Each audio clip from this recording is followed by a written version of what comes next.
Bab 1375. Trisula perunggu milik Surya juga menyala dengan nyala api energi spiritual. Dalam baju besi Augustus, nyala api menyeruak dan dua tekanan tak terlihat mulai melonjak, kemudian angin kencang menderu-deru di padang rumput.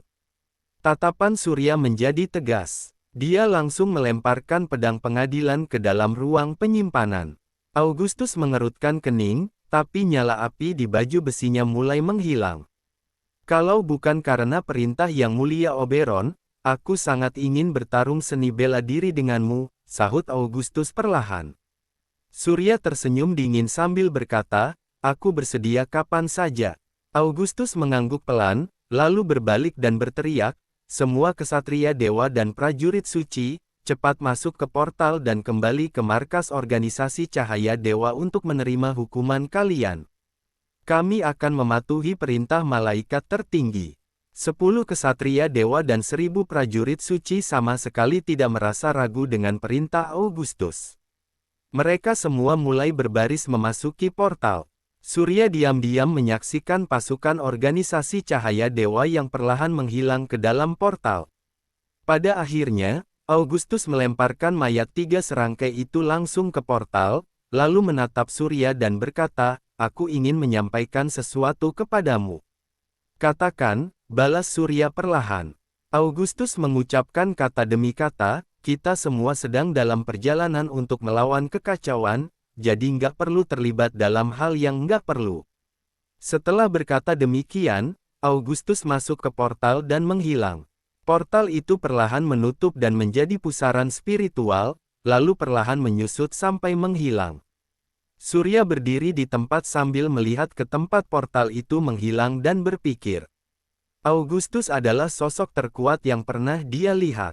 Dengan kemampuannya untuk mempertahankan portal yang memungkinkan ribuan orang bisa melewatinya, Augustus sudah pasti seorang kultivator kuat di alam raja. Fondasi dari organisasi cahaya dewa benar-benar tidak bisa diremehkan. Untuk pertama kalinya, Surya mengetahui nama pemimpin suci dari organisasi besar ini. Oberon, Surya bergumam, kita semua sedang dalam perjalanan untuk melawan kekacauan. Tampaknya pemimpin suci ini memiliki pemahaman tertentu tentang kekacauan yang mungkin lebih dari yang Surya ketahui. Surya mengerutkan kening sambil berpikir keras. Mungkin, Surya harus berbicara dengan pemimpin suci itu karena dia sangat ingin tahu lebih banyak tentang kekacauan. Namun, sekarang sepertinya bukan waktu yang tepat. Surya baru saja membunuh 3 serangkai penyelidik dari organisasi cahaya dewa. Namun, tampaknya struktur internal organisasi cahaya dewa juga tidak sepenuhnya bersatu. Paling tidak, malaikat tertinggi ini tidak tertarik dengan 3 serangkai itu.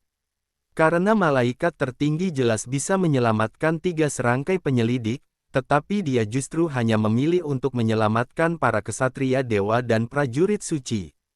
Ketika Harsa yang berada di gedung lonceng melihat Surya memukul mundur pasukan organisasi cahaya dewa sendirian, dia merasa lemah dan jatuh ke lantai. Terlalu menakutkan, sosok pemimpin suci ini terlalu menakutkan. Surya jelas berperang sendirian, tapi berhasil melawan ribuan pasukan kultivator kuat dan memaksa mereka untuk mundur.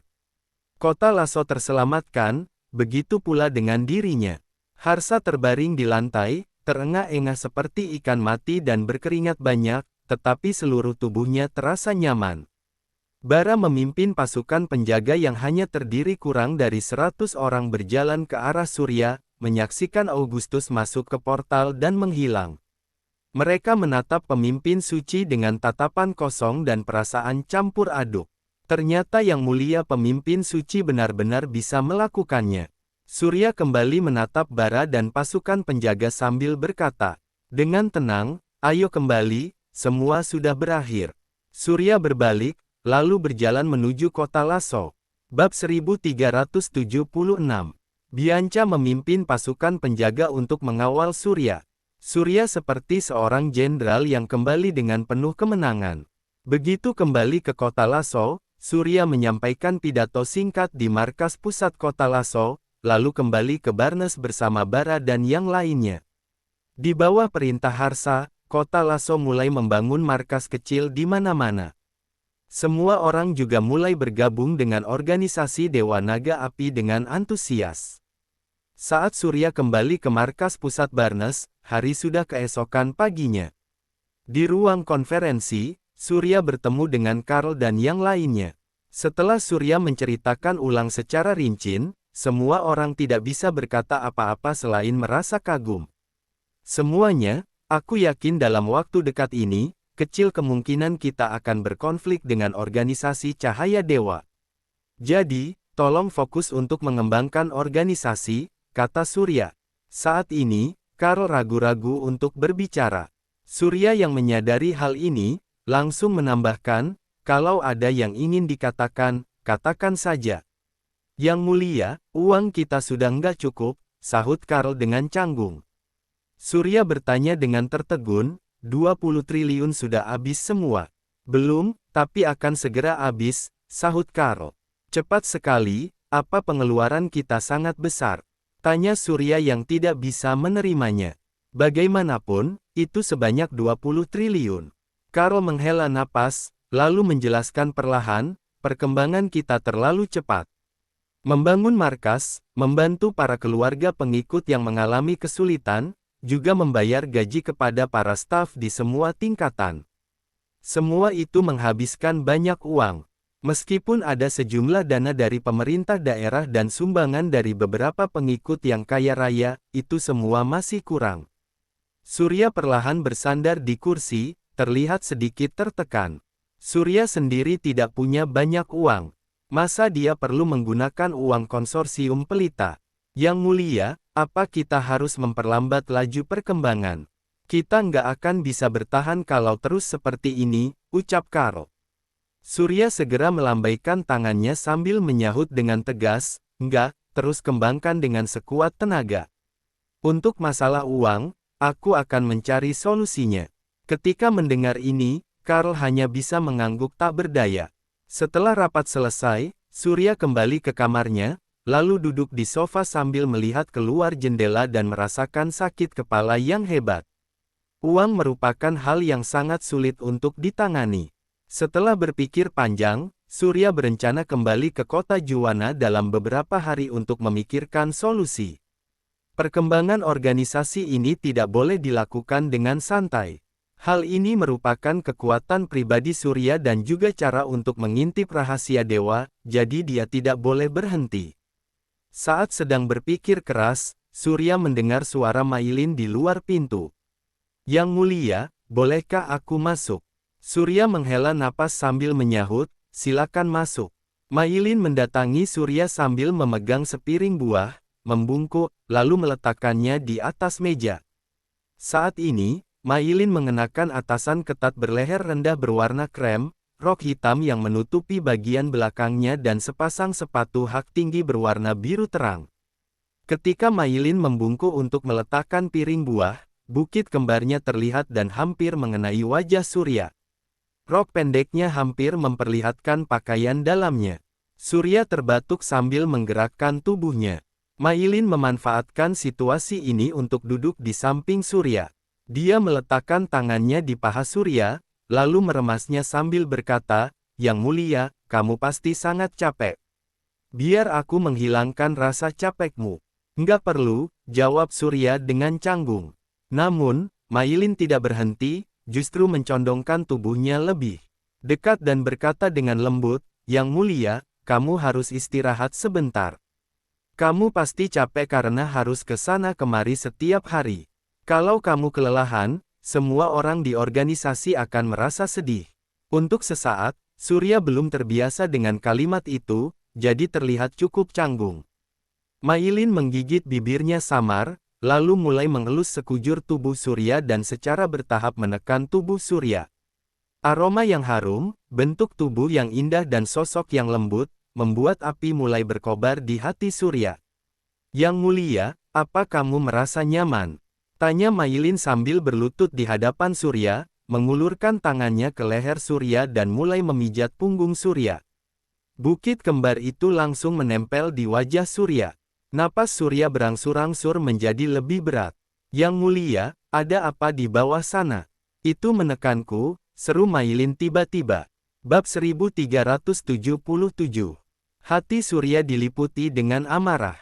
Dia pun langsung mendorong Mailin ke bawah, bersiap untuk memberikan pelajaran yang berat kepada gadis kecil yang nakal ini. Namun, saat ini, pintu dibuka. Lilian menghambur masuk dengan cemas. "Yang mulia, kamu sudah kembali?" tanya Lilian dengan napas terengah-engah. Dadanya naik turun, seolah dia baru saja melakukan lari cepat 100 meter. Saat itu, Surya tampak canggung dan segera mendorong Mailin menjauh sambil berkata, "Aku baru saja kembali, ada masalah apa?" "Aku dengar organisasi kehabisan uang, jadi aku datang ke sini untuk menyumbang," jawab Lilian dengan tatapan polos. Mailin mendengus dingin, duduk di sofa seraya mengambil sebuah apel dan mengunyahnya. Surya tertegun, lalu bertanya, "Menyumbang? Kamu mau menyumbang apa?" "Aku punya uang pribadi sebanyak 200 juta. Aku berencana untuk menyumbangkannya ke organisasi," jelas Lilian sambil mengayunkan tinjunya. Surya menggelengkan kepalanya sambil menyahut, "Nggak perlu, ini bukan hal yang bisa diselesaikan dengan kemampuanmu. Yang mulia, kita memang membutuhkan banyak uang, tapi sedikit demi sedikit, lama-lama menjadi bukit. Selain itu, sebagai anggota organisasi, aku punya tanggung jawab untuk membantu organisasi." Tandas Lilian. Surya menggelengkan kepalanya tak daya, kemudian menyahut, "Baiklah, kalau kamu memang ingin menyumbang, lakukan saja." Lilian tersenyum tipis, menatap Mailin sambil berkata, "Mailin, kita nggak boleh mengganggu istirahat yang mulia. Ayo ikut aku ke markas untuk berdoa. Aku masih ada hal yang perlu dibicarakan dengan yang mulia, kamu pergi duluan saja," tolak Mailin yang sama sekali tidak tergerak. Ketika mendengar itu, Lilian segera duduk sambil berkata, "Oh iya. Kalau begitu, aku juga mau mendengarnya." "Nggak perlu memberitahumu," sahut Mailin dingin. Lilian terkekeh, lalu menyahut, "Apa ada sesuatu yang nggak bisa diketahui oleh orang lain? Memangnya apa urusanmu? Siapa bilang aku mau mengurusnya? Aku juga cuma mau mengatakan sesuatu dengan yang mulia saja." Keduanya saling berhadapan dan beradu mulut tanpa menunjukkan kelemahan terhadap satu sama lain. Saat ini, Surya merasa sangat pusing. Dia pun menyela, "Sudahlah, kalian pergi saja. Aku benar-benar ingin istirahat." Keduanya saling mendengus dingin, berdiri dan memberi hormat pada Surya, lalu saling memelototi sebelum pergi. Di luar pintu, Surya bahkan mendengar dua gadis itu sedang bertengkar. Surya hanya melambaikan tangannya sambil menggelengkan kepalanya. Pintu pun tertutup dengan sendirinya. Wanita memang makhluk yang merepotkan. Beberapa hari berikutnya, organisasi mulai berkembang pesat. Surya melihat organisasi sudah berada di jalur yang benar, maka dia pun turun ke jalan. Ibu kota Teria setara dengan kota maju di negara Aerovia dan ada banyak berbagai jenis toko mewah. Surya tidak terlalu tertarik dengan hal-hal ini. Hanya saja dia sudah akan kembali ke Aerovia. Kali ini, dia sudah keluar begitu lama dan tidak baik jika tidak membawakan hadiah untuk semua orang di Pulau Aura. Namun, dengan penampilannya sekarang, Surya akan mudah dikenali kemanapun dia pergi. Hal ini bisa menyebabkan kegaduhan dan tidak memungkinkannya untuk berbelanja. Surya hanya bisa berubah menjadi Aksa dan turun ke jalan. Tidak lama kemudian, Surya datang ke toko perhiasan. Menurutnya, para wanita sepertinya menyukai hal semacam ini. Saat Surya memasuki toko, seorang pelayan toko menyambut Surya dengan hangat. Lalu atas permintaan Surya, pelayan toko itu mulai memperkenalkan perhiasan. "Pak, berlian merah muda 10 karat ini diproduksi secara lokal. Berlian ini sudah diukir dan dipoles oleh seorang ahli. Ini juga dilengkapi dengan liontin emas, bagus sekali Iho," tawar pelayan toko wanita itu sambil menunjuk ke berlian merah muda di dalam sebuah kotak. Surya melihatnya, kemudian bertanya, "Berapa harganya?" 2.300 pestas, jawab pelayan toko itu sambil tersenyum. 2.300.000 pestas sama dengan 200 juta aeron. Surya merasa harganya cukup murah. Jika dia memberikan ini kepada Linda, Linda pasti tidak akan memakainya keluar. Lagi pula, acara yang dihadiri Linda, semuanya mewah atau mahal, level berlian ini terlalu rendah dan kurang bagus. Surya pun menggelengkan kepalanya, lalu bertanya lagi, apa ada yang lebih bagus? Mata pelayan toko itu berbinar. Namun, pada saat ini, seorang wanita cantik berambut panjang dan memesona datang, menunjukkan senyum profesional kepada Surya sambil berkata, "Halo, Pak. Perkenalkan aku manajer penjualan di sini, Bapak bisa memanggilku Natalia. Selanjutnya, biar aku yang menjelaskan untukmu." Bab 1378. Surya mengangguk. Pelayan toko yang sebelumnya itu pun pergi tanpa daya dengan bibit terkerut. Sementara itu, Natalia mengajak Surya melihat-lihat perhiasan, lalu bertanya sambil tersenyum, "Pak, siapa namamu?" "Aksa," jawab Surya. Natalia tersenyum, lalu menyahut, "Pak Aksa, silakan lihat-lihat perhiasan kami." Natalia menunjuk berlian berwarna merah darah di dalam konter. Berlian itu berukuran sebesar telur puyuh, berwarna merah darah, dipotong berbentuk belah ketupat bersisi 8 dan memantulkan cahaya merah. Berlian itu terlihat indah dengan perasaan sedih. Surya meliriknya. Karena merasa tertarik pada berlian itu, dia pun melihatnya dengan cermat. Kali ini, Natalia meminta orang di konter untuk mengeluarkan berlian merah dari dalam kotak, lalu menaruhnya di atas konter. "Pak Aksa, ini berlian merah seberat 21 karat dengan kemurnian yang sangat tinggi. Nggak ada jejak kotoran dan merupakan kualitas yang terbaik. Berlian ini baru saja datang dan merupakan harta karun toko kami," jelas Natalia sambil tersenyum. Surya melihat berlian darah itu, mengangguk puas dan segera bertanya, "Berapa harganya?" 35 juta, balas Natalia sambil tersenyum. Surya berpikir sejenak. Dia menyadari bahwa 35 juta pestas hampir sama dengan 4 miliar aeron. Surya merasa sedikit sayang untuk sesaat. Sejujurnya, Surya belum pernah membeli barang semahal itu. Namun, sekarang setelah menemukannya, Surya juga tidak akan pelit. Surya segera mengangguk dan berkata, "Oke, aku beli yang ini." "Baik, Pak Aksa, aku akan segera memproses prosedurnya untukmu." Natalia menunjukkan senyuman di wajahnya. Pembelian ini akan memberinya banyak komisi. Pelayan toko yang menyambut Surya sebelumnya, menatap Natalia dengan ekspresi kebencian di wajahnya, tetapi tidak berani mengungkapkan amarahnya. Namun, saat ini, seorang pria dan seorang wanita masuk dari pintu, diikuti oleh dua pria kuat yang tampak seperti pengawal. Pria itu berusia 30-an, mengenakan pakaian modis dan kacamata hitam. Sementara wanita itu bertubuh tinggi, seperti model dan memiliki temperamen yang baik. Begitu pria itu masuk, dia berteriak, "Natalia, apa ada barang baru?"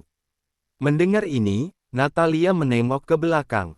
Dia langsung meninggalkan Surya untuk menghampiri dua orang itu, kemudian membungkuk 90 derajat dan menyahut sambil tersenyum menawan, "Pak Hildo, selamat datang."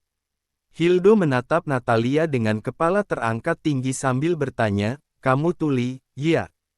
"Aku tanya, apa ada barang baru?" Natalia sama sekali tidak marah, melainkan menjawab dengan nada menyanjung, "Ada, Pak Hildo. Kami punya berlian merah 21 karat yang baru saja datang. Berlian ini adalah harta karun toko kami. Aku menyimpannya terus untukmu." "Baguslah." Hildo mendengus arogan. Natalia segera berlari kecil untuk mengambil berlian merah itu, kemudian menyodorkannya ke hadapan Hildo dengan kedua tangannya. Surya tertegun, bukankah dia sudah ingin membeli barang ini? Apa maksud Natalia? Kali ini, Hildo melirik berlian merah itu, lalu menatap wanita di sampingnya dan berkata sambil tersenyum, "Krisi sayang, apa kamu suka?" Wanita bernama Krisi itu segera menutup mulutnya dengan mata yang bersinar. Melihat Krisi kehilangan ketenangannya, Hildo tertawa sambil berkata, "Aku membelinya. Cepat bungkus, aku akan memberikannya kepada Nona Krisi." "Baik, aku akan segera mengemasnya untuk Pak Hildo menggunakan kotak kado yang paling indah." Hanya berlian seperti ini yang bisa menandingi penampilan Nona Chrissy yang tiada taraf, ucap Natalia. Dia bukan hanya menyanjung Hildo, tetapi juga mulai menyanjung Chrissy. Hildo tersenyum bangga, sedangkan Natalia langsung melambaikan tangannya kepada pelayan toko sebelumnya untuk meminta pelayan toko itu menyiapkan kotak kado. Namun, saat ini, terdengar suara yang dingin. Nona Natalia, bukannya aku duluan yang melihat berlian ini? Tanya Surya seraya menatap Natalia. Mendengar hal itu, Natalia langsung menjawab, maaf, Pak Aksa. Pak Hildo adalah pelanggan terhormat kami, beliau punya prioritas. Omong kosong apa itu? Cepat letakkan kembali, tegur Surya tanpa ragu. Bab 1379. Natalia memandang Surya dengan terkejut, lalu berteriak, Pak, apa kamu tahu siapa Pak Hildo? Beraninya kamu bicara seperti itu padanya. Aku nggak peduli siapa dia. Aku sudah memilih barang ini terlebih dulu, aku juga sudah bilang mau membelinya. Meski presiden sendiri yang datang, barang itu juga akan tetap menjadi milikku, kata Surya tanpa kompromi. Pada saat ini, Hildo tiba-tiba tertawa terbahak-bahak. Dia menatap Surya dengan ekspresi main-main, lalu mengangguk sembari berkata, bagus sekali, belum pernah ada orang yang berani bicara seperti ini denganku. Menarik juga, menarik.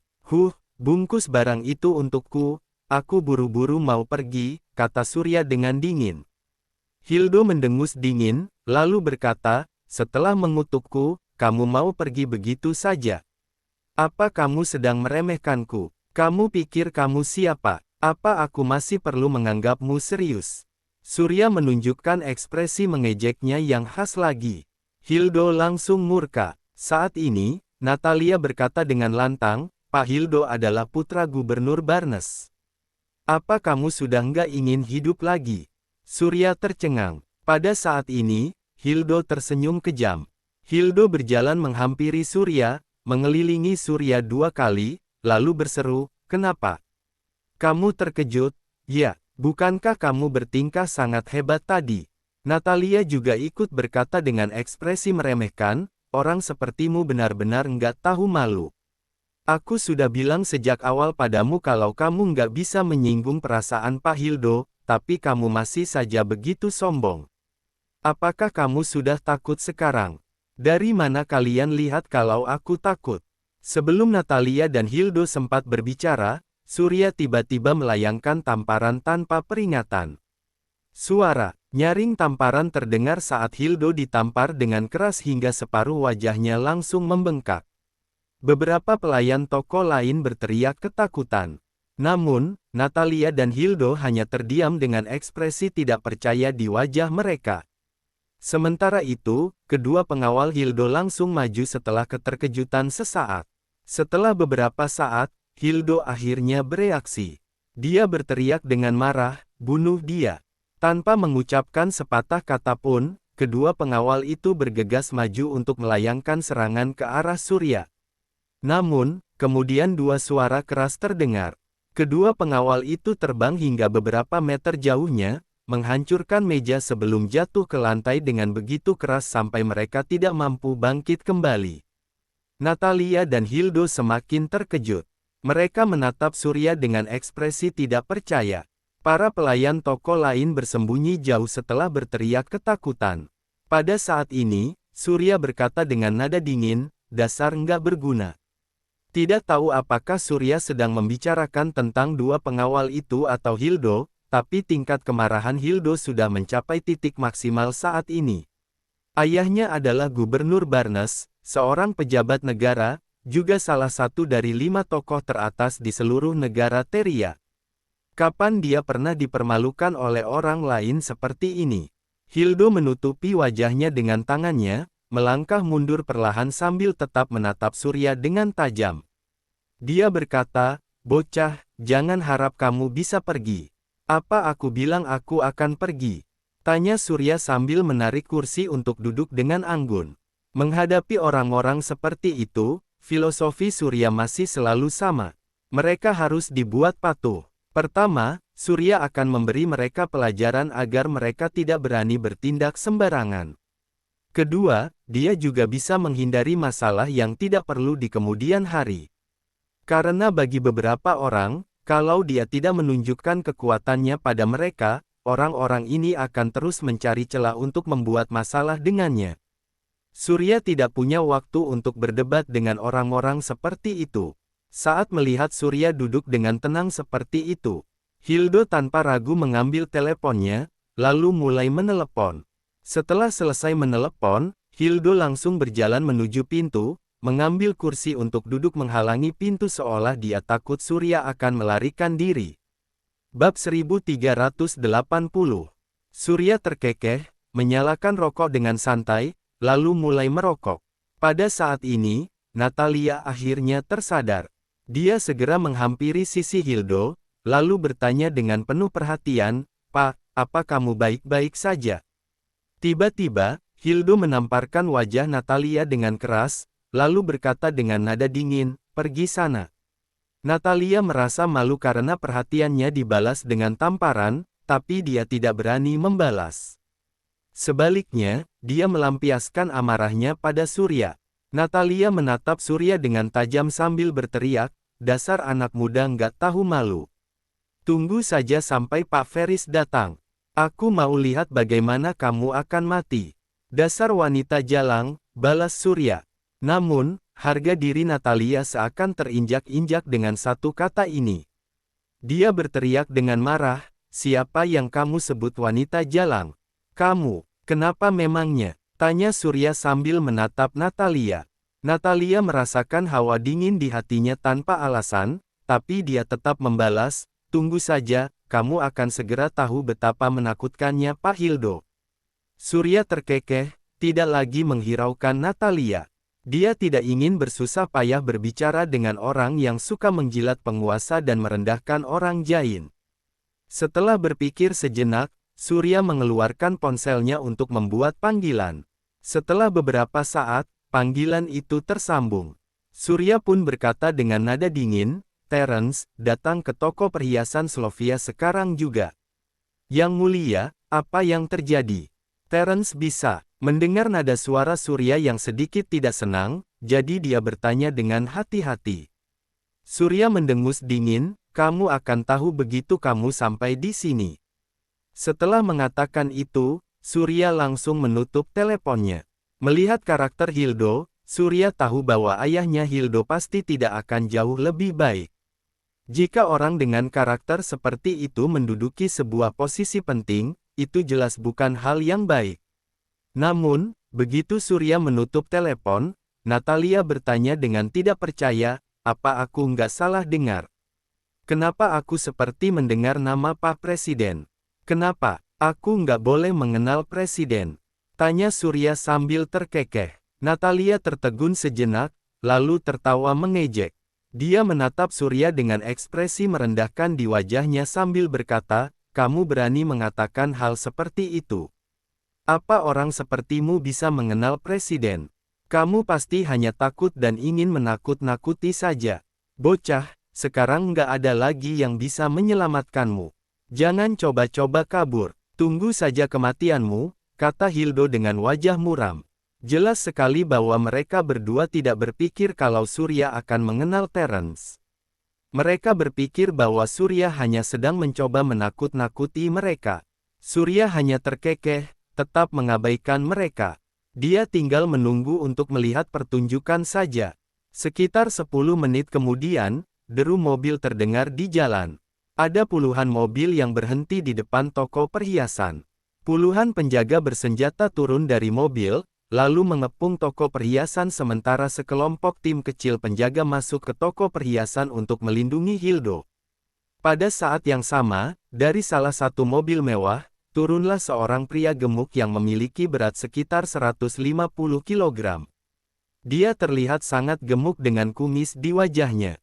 Dia berjalan masuk ke dalam toko dengan susah payah. Melihat pria itu, Hildo bangkit berdiri dengan air mata berlinang, lalu berkata dengan ekspresi yang menyedihkan, "Ayah, dia adalah orang yang memukuliku. Dia bahkan melukai pengawalku." Pria gemuk itu memeluk Hildo dengan erat, terus-menerus menepuk punggungnya sambil menghiburnya, "Anak baik, jangan takut. Ayah akan menyelesaikannya untukmu. Karena dia sudah berani memukulmu, aku akan memotongnya menjadi beberapa bagian untuk membalaskan dendammu. Ya, jawab Hildo sambil mengangguk penuh semangat. Surya melihat pemandangan itu dengan heran. Ayah itu benar-benar terlalu memanjakan anaknya. Saat ini, Natalia kembali menunjukkan keangkuhannya lagi. Dia berkacak pinggang sambil berteriak pada Surya, "Bocah, Gubernur Barnes, Pak Ferris, sudah tiba. Cepat berlutut dan akui kesalahanmu." Setelah mengatakan itu, Natalia membungkuk kepada Ferris dengan penuh sanjungan, lalu berkata, "Pak, ini adalah orang yang mencoba mengambil barang yang diinginkan Pak Hildo. Saat Pak Hildo nggak setuju, dia memukulinya. Benar-benar nggak tahu diri." Bersambung ke bab 1381. Terima kasih.